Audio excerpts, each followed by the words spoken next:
uzoloba ya mona kiteke makambo ezokende mabe ya mona ki wapi ye d'abord azali pe autant l'intérêt na ye pour mon côté qui n'a qu'à moi maman wa lobi na nga yo to ke papa Alimia to futa mbonga bien toi OK pour nga makambo internet ba libusa me bangai alobi bafuta mbongo et maman alobi ke bafuta mbongo ba Alimia combien 150 euros 150 euros bozoka bolandaka bien kofuta papa Alimia 150 euros ngana tinda mwasi moko boye alobi nanga maman aseninga 100 euros mais bino maman mi alobaki 150 euros pour maman no pasaka mo muyibi elle soit baxé qui paye 50 na e pour na yebi ketan yo po gocha ye pas bénéficier ngana ta ilo monte ye mo mtakise mbongo apesi donc après la fête on a kina papa Alimia mission yo ça sala pesa 150 euros et puis devant nga appelé tout cette émission tout ça qui nanga na mo ya pesa 150 euros apesi oh ça fait que singa kina pesa na kaka pour chaque fois na yaka voilà après la invité les abonnés tout mais on a la mona qui mais au mona qui peut afuti papa Alimia 150 yango zombona ndeko na ngai soki bozokende bisika bozofuta bambongo ndengwana moyen vérité yeba nezate vous comprenez ayebi déjà que aliaki mbongo ya mama prophétesse akoki kolia lisusu te abalola likambo mandor bokoki kokufa na bino papa Alimia koloba iote po nazoliaka bambongo ozo comprendre voilà donc 150 bolandi et bimina munoko ma mimi bon ma mimi sikoyo tolali tolamuki tomoni sango ekweike a bokweleli makambu yokuta batute mais Chantal akweleli makambu voilà sikoyo ezalaki okoki kopesa biso bref bolamuki kaka boye eloko ni pe non d'abord yo tindaki yo oki mama mimi na bandoto nyonso yaki kolakisa biso kima ima mimi poani avant to lo mama kamba Chantal mama Nicole mama Nicole mama Nicole pardon mais mama Nicole bandeko na leki kaka pona yebisa bino ke chaîne ya Alimia eza chaîne ya bandoki soko oza na ondoki oza no sataniste oza na besoin asalela o publicité babenga yo prophète babenga yo mosali na nzambe babenga yo pasteur leka pa ya Alimia bandeko Bible ezoloba na biso rien ne restera caché éternellement devant Dieu nga na yeba banda kalake Alimia za muta misala mabe bino wa mususu boyebi yango te boyebi yango peut-être lelo eloko ne loko ezaka na tango na yango nakolakisa bino 4 personnes o balika pa na ye bandeko bino motolandaka Alimia botala batu nyonso balika kuna ka bandoki est-ce que vous avez mutu peut-être valeur peut-être ou bien pasteur ou babengi pasteur akoli ka pa Alimia soko lingo lika pa Alimia faut la sataniste ou bien sorcier po yemoko azana kawana eza mawa bandeko wa Alimia aliko yoka mosala nzambe te mais soka moni ndoki ndeko na ye allez abandi ko kumisa ye na Bible tout ça ko célèbre publicité mama oyo bomoni Nicole ni tete Alimia ndeba na été na bando la sabino moko Alimia zawana nan kaina e sataniste ifonge musala ba ko critiquer basala na nzambe pona biso comme ça biso te parce que c'est le combat spirituel pana biso tango yoza mwana nzambe oza croyant de nouveau yeba ke tango ba bengi okaka mbala mo croyant de nouveau au continue na combat contre Alimia na sataniste ifonge bako combattre yo avec acharnement mais ba gagner ba côté alors mama oyo akenda yekuna tokomona ye menu ya émission na biso ya lombo d'abord ma sœur Nicole mbote papa Alimia na pesi mbote na bana na nzambe nyonso mokili mobimba oyo balandaka biso na chaîne ya papa Alimia la dernier virage mbote na bino bipane so kokotela no na émission voilà alors bomoni Alimia mutamisala mabe ndenge azane sengo tango yambi muta misala mabe bomoni nga zana sengo soko yamba ngandi place wana koza na sengo te bomoni nga zana sengo tango yambi muta misala mabe sikoyo il faut ça les publicité tiba benga ye prophétesse mama oyo akendaki pa na ye pona koloba auta okima libala akina libala mususu premier jour ale nanda kuona a interpellé mbali na yeke mwana zandoki et après albi mbali wana ka kande yami balé apesa bana ye kindoki. Je tiens à vous informer que maman oyo a 53 ans, âge oyo zolo bawane za ngote. Maman oyo a 53 ans, atika bana mi balé na kin, bakoza me baba pasa na Belgique ana 7, donc total ana 9. Parce que chez les baluba, so moni muluba aboti bana misatu, wana nana bandi ko botate. So moni moi c'est muluba zana bana misatu ko, donc nana bandi te. Parce que moi c'est muluba, il faut 7, 9, 10. Et c'est ça. Alors, combien de fois a sali maman la publicité? Kaka obo moni wana te. Kaka obo moni wana te. A sali ba publicité na ndenge mo que a tcheba tuna ba erreur mo osakana te. Siko mama oyo Nicole ba dega asali alimi akangi munoko et alimi ya na motema na ye mabe pasi ya mama Chantal amoni yango te aboyi ko ya mama Chantal asala témoignage ya oya moni ndenge leki na mutameli mo mbindo nani Nicole. Alors, lokola Chantal azana kindokite. Moyen esimba na ye na alimia ezate. Moyen ayamba ye ezate. Na félicité même le jeune frère nani soki babenga nani soki papi ngene. Ayambi quand même mwana wana mama Chantal ayambi ye sans asenga ye 1 euro. Tango amoni ka ba pasi o mama na moni abino yaka kopesa ngelo kote. Mais alimia mutamisala mabe. Malgré pas si maman a moni, Ali m'a dit au santé. Bandeko, Mikolo Nyonso, Ali m'a sataniste et fongue. Bako Sarabino, Bopé Sarabongo, Bosaraboye, Mama Wana Chantal. Ali m'a payé combien? Sataniste et fongue a payé combien? T'es boy Psanga? Batu Oba Pessi Moine, Mama Wana Mbongo, famille na ye. D'abord, famille na ye.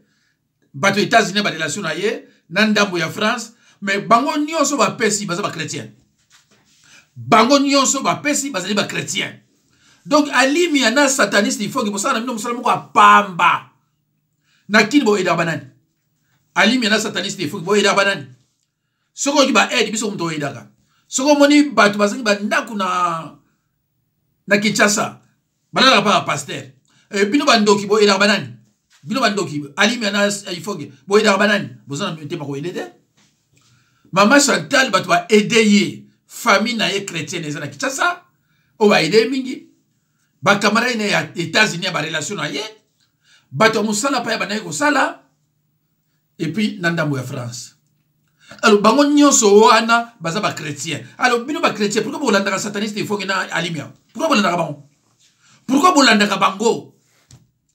Est-ce qu'il faut que ça explique bino ndenge ba pesa offrande na monde à ténèbres? Bon, frandi ya pesa na monde à ténèbres, ça explique bino, na ko expliquer bino ngai. Mikolo ya na expliquer bino. Bino bozo pesa ngana bomba kate hein. Ngana zo ko délivrer bateau. Oyo bazo leka bazo ba témoignage, ba bika eza ko felete. Te, so bolingi bolo belanga ali mena nani bolo belanga na ko zonga ngai na ko yebisa bino. Ya ko felete. Ba semaka. C'est biblique. Hôpital au filet la raté. Hôpital au filet la raté. N'est-ce pas clair? Peut-être, babo marté. Pendant nga soko yipona délivrance au cosemé obligatoirement. Ou bien oyana oté. À moins que soko sala raté. Soko sala raté. Ozana elo côté. Na osala au filet. Mais soko sala au semé obligatoirement. Obligatoirement. Peut-être, il faut que le barabo, il faut que ça sataniste, yé à semaka, na monde de ténèbres et tilelo. Ko kangamabota batu. Ba firocle. Ko tchabito batu bilo ko na nzoto batu bakufa ko seme na ya mona semaka et ko boma mutu nde pa na yeza dim ayib sabino mais bino bozo ko seme na mbongo ya pasi. Jésus Christ a telemi liboso ya sanduka makabo bato bazotia mbongo oyo Jésus Christ bazwaki bakina kolia. Nous avons des versets bibliques. Alors eza yote muto ya ko balula ba makabo. Donc alimia bozo faire bozo nyoko mapamba bato boni batala bino. Même pas 100 000. Même pas 100 000. Ba chrétien ba aboni. Ba chrétien baza combien dans le monde entier? Alors ngana no bana mutu jamais mutazana misala mabe. Mais alimia yemu ka lakisi ke azalaka mutu misala mabe. Yango no moni akanga bana sataniste. Yo za mutu misala mabe te ko kanga bana sataniste. Yango no moni akanga bana sataniste. Voilà. Alors mutu liboso ye abimisaka. Nazongi na mama oyo Nicole. En tout cas, Nicole, c'est vrai que vous avez mis ça dans ma paix. Pour osan le kutamoko neti ka tata na o satana.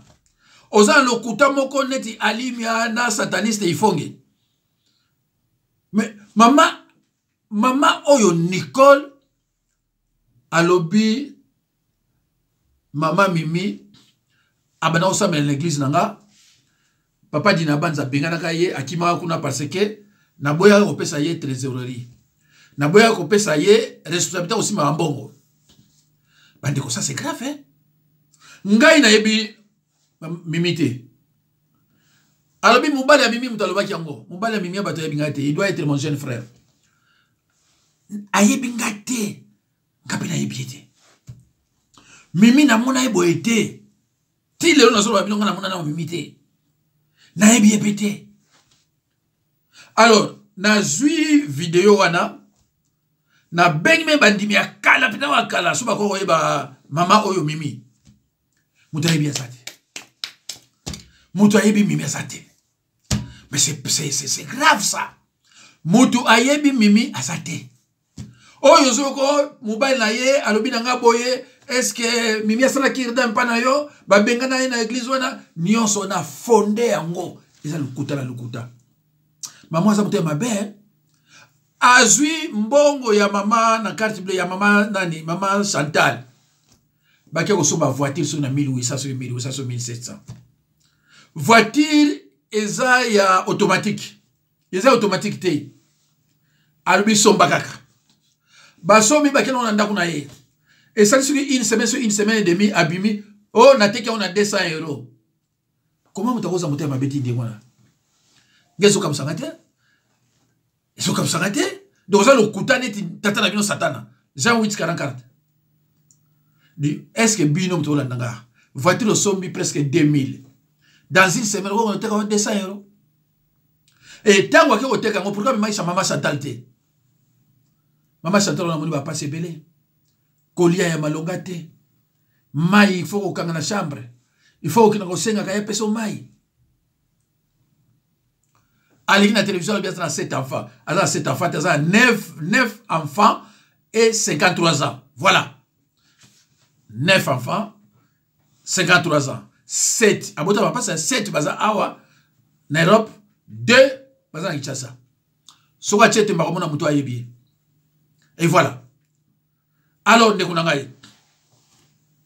Tala bosoto ya limia. Na bati na tili mino kama message wana ya 150 €. Ah, biso to soka mbongo te, bona stratégie sifonge. Ah, biso soka mbongo te. Ah, bakosa kabino, bayiba kabino. Ndeko, pourquoi vous avez ngalo ba kabino te? Tala siko secret bibi. Soza ndoki pour le kakuna asalo publicité, yana 150. Alors, alimia tango bazo sala succès na ifonge. Atali ba mate yana zo teya. Atali abi ifonge. Moto soto tiki ye kaka boye. Ah, ok, musika. Il faut te ridiculiser tout ça, Moussaï. Azu bana basi moko mibale. Bana basi moko na délivrer ba mona bolamo. Moko a une problème makasi ba mari de nuit na banani. Abika, na loba na bino abika soki temba le kalo bakina bika te. Moko azalaki afro na babis asala te. Ayepa nanga azu musala makambo nyonso ayina ngosili na banzi balubi no photo sil sa carrière luka za pasteur a répondre te ba na mama na mi bale basala ki faut pas ba ye ba bosani ki tango a Jésus ba internet ya lakite tango na yaka répondre bango ba kota maye nalobi na bazonga lisusu ona bomba ina bimisa bakima. Alors batu oyo ya mokili tango bamoni ke oh mais comment mosali ya nzambe bako ko salir ye boye tokota na ba enseignement na ye bakoti na ba enseignement na nga ba yekomona ke ah bon mais c'est un véritable serviteur de Dieu azam pasteur solo. Donc nazalaki na 8000 babenga baoni na bosani terme mo solo bakanini na bato balandaka nga nazalaki na bango 8000 tangu bango kaka baleki basalir nga na komi na plus de 11000 donc am to gagner nazalaki na bato ministère na ngai nombre moko yaki ya muke lelo yo bakisami ngam to bazo ko boya bato ya ministère donc basalenga propagande sataniste efongi ya bomba mi atindi mutuso alibi yo kuna sala yo pompe soko moni mosali ya nzambe alobi kaza mosali ya nzambe soko moni ya lekika pa ya limia c'est un sorcier neti nazoyoka soki mputu soki nani aza okini ko dénoncer banani basali na nzambe ndeko nanga avant dénoncer mosali na nzambe fo oyeba liloba. Pourquoi fo oyeba liloba? Okozwa likambo oya lobi otie wana ale yozu verset biblique neti fonge ba verset biblique nyonso achaka yebi na yetina nango te nazana ngo ebela waso bina bimsela bino mikolo na bimsa ba verset nyonso achaka wana yebi na yango te ayebi nango signification nango te yango na momonaka akena ko bomba na ye kota ba olomide kota ba nani tout ça pona so simika malbana nzambe akoyeba te nini osala pona yango. Alo bande ko ngai nango la sabino mutali boso oyo ye abimisaki mutali boso oyo asalaki ba publicité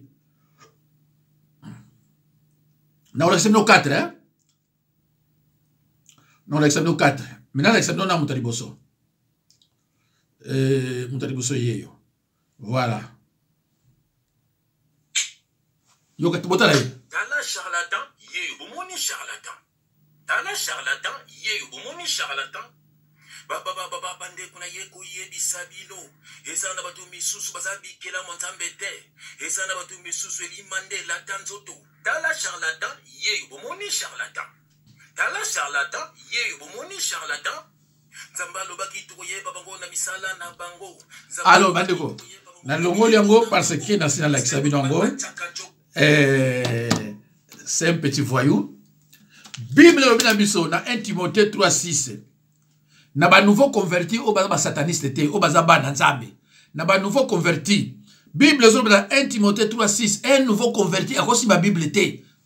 Po ba na kote yaka. Parce que auzana ba orgueil, abro swana na batu. Bon, oyo na Alexis bino sataniste ifonge, aza roi de polémique. Pourquoi roi de polémique? Parce que milimo ambindo eza toujours na nzoto na ye. Milimo ambindo elinga toujours ba polémique, ba division bilo waningwana. Peut-être bino boye bakateke, pourquoi sona kana batu, lobe sona na oyo, mais parce que milimo ya mbindo. Tango azotanga komwa nzambe, nzambe oyo abisote, milimo wana eza ko se déclencher, ya momona ka swana ka pamba. Ya momona ka swana ka pamba. Donc mutali boso yeyo sataniste oyo ayaka kosala témoignage. Ayeko kosala témoignage attaque qui? Ayeko sala témoignage attaque sataniste. La nina yebisa bino bien que il faut gaza société mais c'est un sataniste. Sataniste ali mokonzi ba sorcier. Neti ba sorcier ni so Belgique mokonzi la bango ye. Mokonzi ba sorcier ye amusika. Asa kitsa bato na bela na suki na France na Bruxelles. Boye bango mais peut-être bo chakate. Voilà. Donc un nouveau converti au ma Bible était botanga na 1 Timothée 3:6.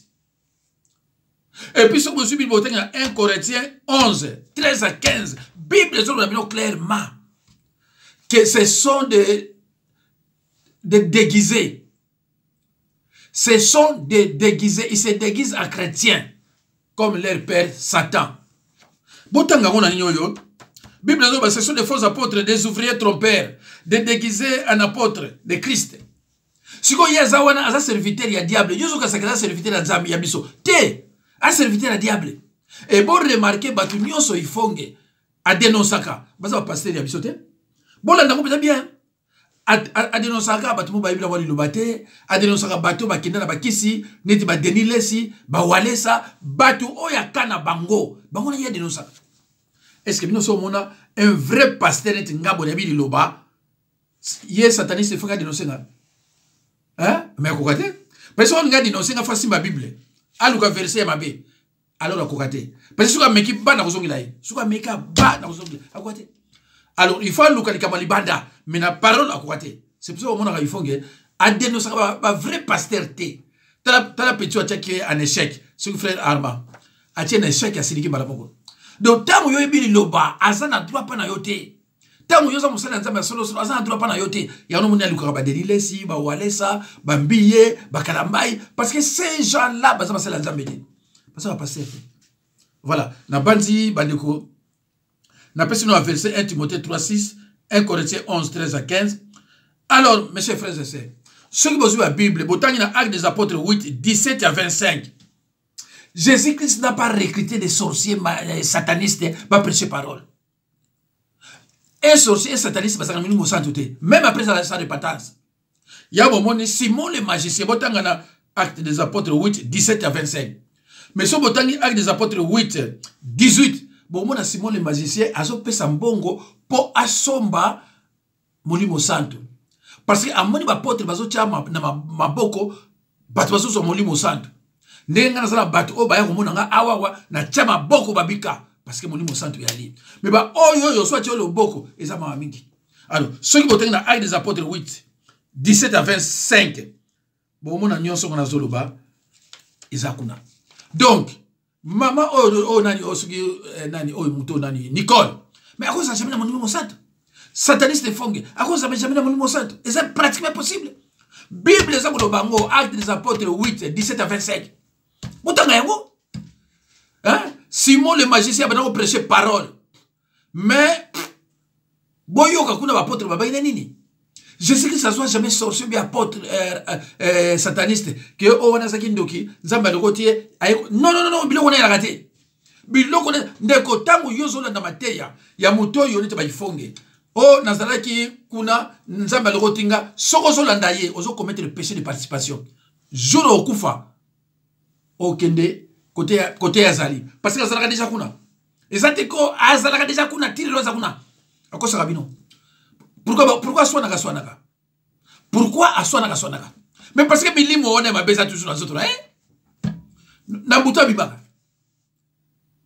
pourquoi makamunyoso ya loba makamunyoso o ya loba ya solo a supprimer mon vidéo nyoso aboma ngo ponani tango amoni to bimi to lingi to banda ko landa ye avec ma vidéo, on a nyoso à supprimer. Sinon, nous voyons la vérité. Alors, yon si cause aveugle. Mais je me félicite beaucoup que Ndengen a l'obara ponaye, azalaka ba 250 000 vies, plus même 300 000 vies. Beaucoup notre lelo. Na moni maté ane moko zolo ba cet esprit, ba batali oka 640. 640. Mutaki na 250 000. 640. Donc, dans cet effort, moko, na 250 000 ou bien 300 000, bateau bazolandaye, qui est des sorciers, à coup de 30 000, 20 000. Donc, ba société, na ndenge ka nazolo bati un jour on mona kete. Comment il y a le bagaza mutamusa lanzambe, ayi la rabino, makama sindi, ayi la rabino, makama lomide, ayi la rabino, makama mise bazo kufa, ayi la rabino, makama théâtre, mais il y a le bagaza gaza musa lanzambe, il faut ayi la rabino oyo. Mais le coup là, awa a kokaraté. Moi, à continuer comme ça. Voilà. Alors, dans l'ingénieur l'examen, bamususu, oyo, il y a ça dans la publicité. Kakabandoki, hein? Kakabandoki. À ça dans la publicité, Kakabandoki. Ce que vous avez ya mateya ya solo, jamais pas na yo comme ennemi. Dans l'examen, mususu, les appels récents, yangoyo. Bon, mon azana nani, azana sataniste. Si vous êtes propriétaire, oh, vous pouvez dis donc. votre chaudière gaz ou bon, fumer, la awawa, azana rien nani, azana sataniste. Voilà. Oui, bien. ozala to matino seriti okeno et namboka mote mais comme tarango c'est la tu te retires pour chercher la face de Dieu. Voilà. Ça on a bien compris par rapport à l'absence donc il y a maman Grâce Kalanga. Alors tout est rapidement là élément auto to annoncer awa tout va d'abord la milieu où il est qui à Paris. Donc veillez on a les 31 janvier et puis le 1er février 2023. Alors bandeko wana bomoni azanani o wana bomoni nani sataniste hein oyo wana bino bomoni nani sataniste banda abanda ba témoignage silaka te sataniste hein? Sataniste azanani peut-être na lo bango le nyonso sataniste azali mutu oyo akiko sacrifier bato akiko luka vie facile ako maneti olomide ndenge sataniste ifonge asalaka mais sataniste ifonge loka bosana kake ya tanga te olomide tanga tango ake kuna kutani basenge 48 personnes oye bimai na monoko na ye pe a chape femme na misala a chape mwasi na musala soki Nicolas a chape na misala wana ya milimo mbindo balobine osape amuna bana yo balobo pesa 48 personnes abi ils belé na nsanje balabi toko lakisa yo ningo pesa bango na descente manji na descente kitambo elle a accepté ndeko na bali boyo Satan na sangwa Satan senga yo boya.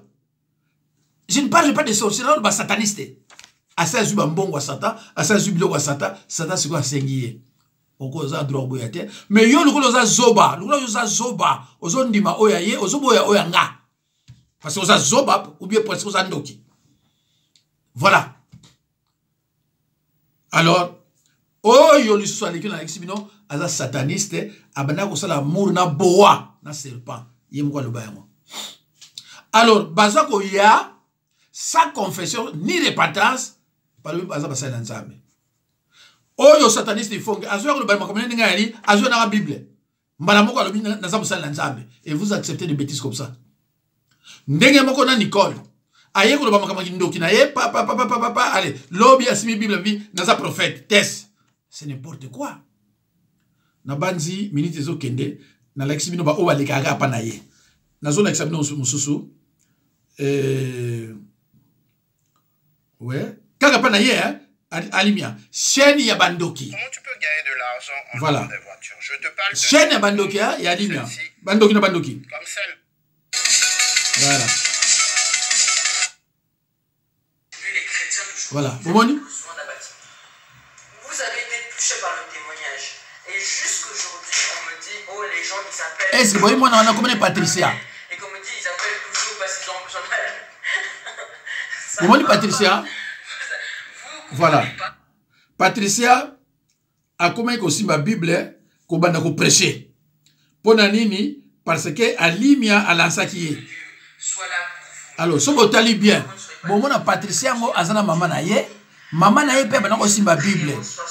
Na minute on a son abino maman na ye Satan récupérer qui est asa ko kufa maman ozomona donc moi na oyo ya moi si Patricia azala na Suisse hein oyo maman na ye na bandi voilà Patricia azala na Suisse maman na ye mutamisala mabe Patricia mutamisala mabe balekaka na chaîne ya ye Alimia donc na bandi bo yebi situation yango ba détournaka yoka